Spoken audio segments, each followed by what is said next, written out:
what was the role of young people during the riots? I think the danger of focusing on young people in the riots is that you isolated just the young people. Of course, we know that there was a broad spectrum of people involved. And furthermore, I think a lot of the people who did get involved, I think that they were from communities who've had specific issues with the police, which means that if you focus on youth, you miss the connection with the elders. So many people who were out on the streets, their family were out on the streets in 1980. I remember one specific case in Liverpool where people said, my mum told me about being a part of Toxteth riots. I wanted to be a part of these riots. My family have been heralded by the police continually. I remember one of the first people to be arrested in Tottenham, his mother was a very famous case of police brutality. And so there is actually a community link there. And if you focus just on the youth, you might miss that. Of course, young people were disproportionately involved. And a large part of the feedback that I've heard is largely due to the fact that many of the people involved felt over-policed. And of course, I think personally, my opinion is that young people are in an interesting space where in this current climate, I don't think you've seen greater assaults on what young people have, opportunities, employment. And I feel that in amongst being, young and not really having maybe particular responsibilities, people felt that, we're angry and we can express ourselves because we've got nothing else to lose. But I guess that's a good question for somebody younger than myself, maybe such as yourself. With the 1980 riots, my familiarity comes through working with the collection at the BCA and developing that collection. And developing collections slightly different from maybe, pure primary or secondary research in that sense. I would say that I'm an informal researcher in that sense because obviously I'm going through the collection, I'm engaging with it. But because I'm not actually putting out published material, you can't really call me a researcher into the 1980 riots, even though I would say I know quite a bit about it myself. My thoughts of it is simply that the 1980s were a time of real division, real conflict, real inequality. I'm tempted to draw academic parallels between what is happening then and what is happening now. I see clear similarities, but I didn't live in the 1980s then. And certainly hearing the stories, even in the archive, from Alex Wheatle, from family, from friends, I see that as being a slightly different experience, even though many of the things that happened then are happening now. The 1980 riots, I think, clearly backlash against racism, clearly a backlash against inequality, Thatcherism, the fact that, police had impunity and they were given that level of impunity. I think we've seen from Leveson, we've seen from Macpherson, we've seen from, let's say from Scarman, but it's kind of hinted in Scarman, the fact that at that time, the elites, the establishment, the police, they were really in cahoots. And in terms of youths from Brixton, from Tottenham, from Derry in Ireland, they were really seen as the enemy. And they were openly attacked. And they were openly given license to attack them because they were seen as, they were seen as almost an enemy within. And I think even if you draw some of the famous speeches, Thatcher saying that we feel swamped by these, Caribbean migrants and Asian migrants that have come into the country. And the fact that Enoch Powell's speech earlier talking about rivers of blood, and that was almost seen as a definitive text by some of the far-right groups that would come into communities, and many of the far-right, had infiltrated the police. I remember there's a famous segment on somebody recalling their time as a police officer in the 1980s, saying, I wasn't a racist when I joined the police force, but by the time I left, I was definitely a racist. And I think, the 1980s was a really volatile and violent and unequal time. And so for me, the riots of that time were pretty much an expression of that. Not so much the BBC, because we pay for that, so they'll always be about. ITV as well, they're a broadcaster. I'm talking specifically about print.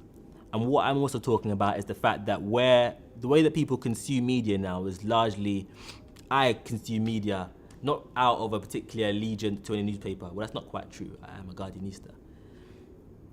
But generally, most of my content comes via Twitter. It comes via social means, emails, maybe Facebook. Not really Facebook so much, but yeah.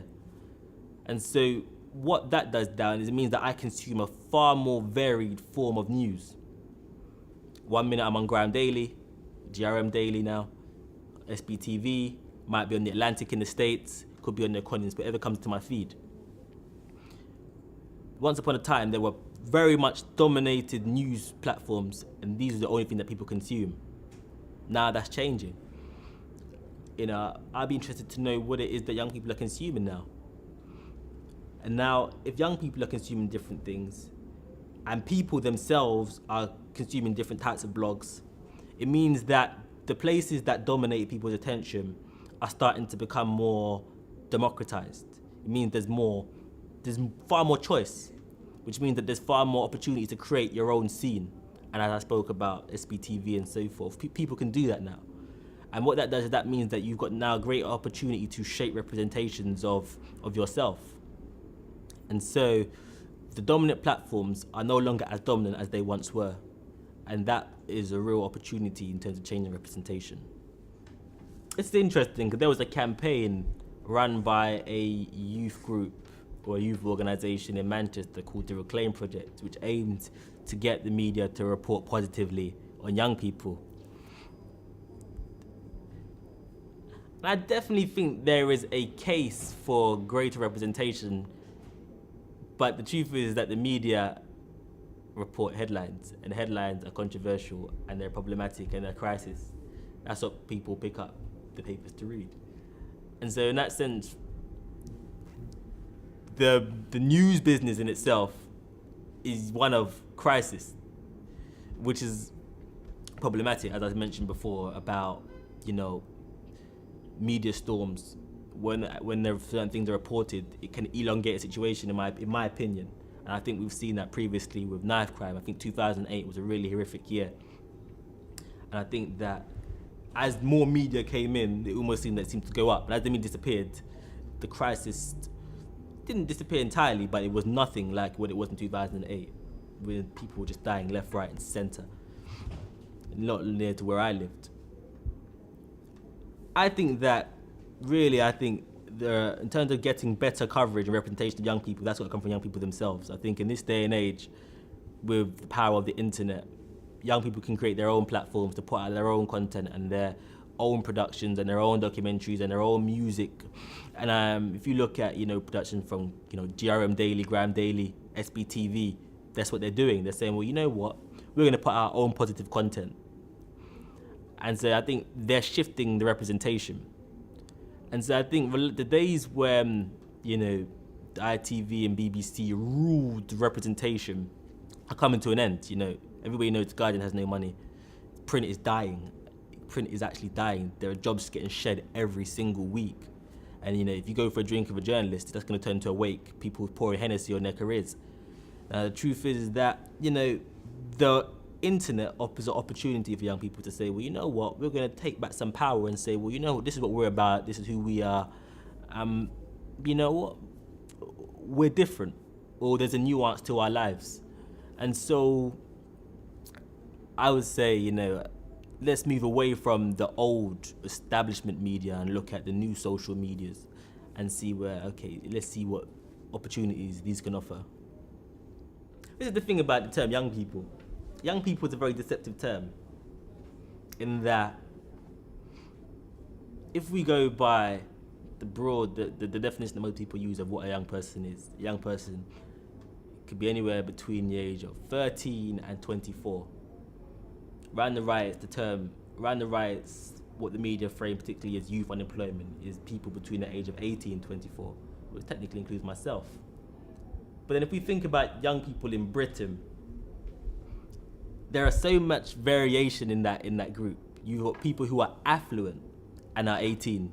When I was in university, the people who were on my courses, who were extremely affluent, they were young people, but they're not the young people that you hear spoken about as youths in the media. So I think we need to be very specific when we talk about, which young people are we talking about in terms of representation? And I think the representation, of young black males, the representation, of your young northern white males, I think that those representations are absolutely terrible. I think they're framed as violent. I think they're framed as completely unruly. And I think the framing of these particular young people points to their over-policing.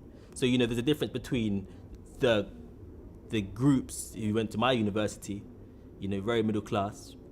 When they would go out in the streets, they were not a gang. when they were going on the streets, they were not being stopped and searched. They were not seen as young people who are problematic.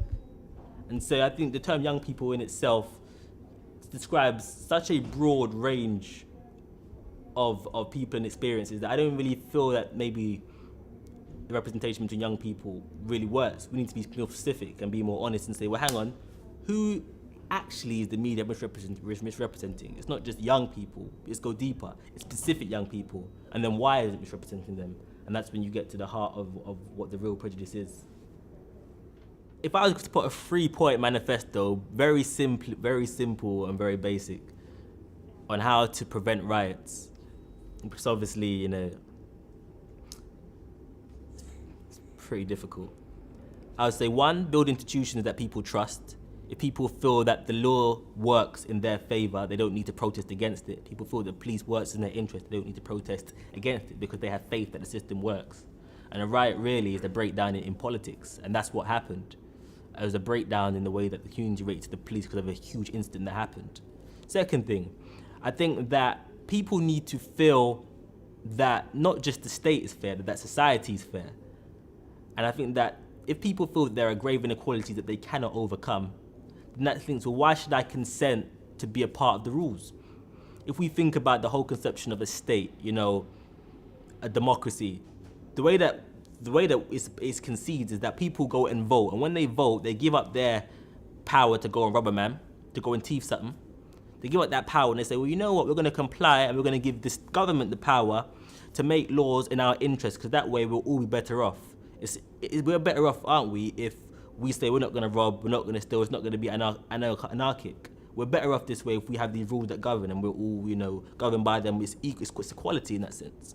But if people feel, well, actually, these laws are put in place to benefit some over others, why should I comply? Why is it in my interest? Why would I not get involved in crime? Why would I not get involved in being opposed to the system? If people don't think it's fair, why would they? Now, clearly, people feeling that society is fair is really important. In that sense, a level of equality in society is, talking about social mobility, social inclusion. That's very relevant. You simply cannot have large groups of people from one particular area, be it Liverpool, being dramatically unemployed, having lower prospects than any other place in the country. Or you cannot have, young black males dramatically unemployed in compared to white males. You simply cannot have that. If you have these grave inequalities, they're going to kick off, no matter where they are. Be it they're in Salford, where you have probably majority working class white males who are supposedly unemployed, or you have it in places like Tottenham. And then it comes back to, for me, the final one, which is probably maybe a softer point. I think, and this is a bit more, utopian. People, I think, are less likely to riot if they're happy. So whatever increases happiness, you'd assume it's less likely to have people angry and take to the streets. And how do you increase happiness? I don't know. For me, I'm going to increase my happiness by going to Bambula and getting something to eat later. So those would be my 3 points.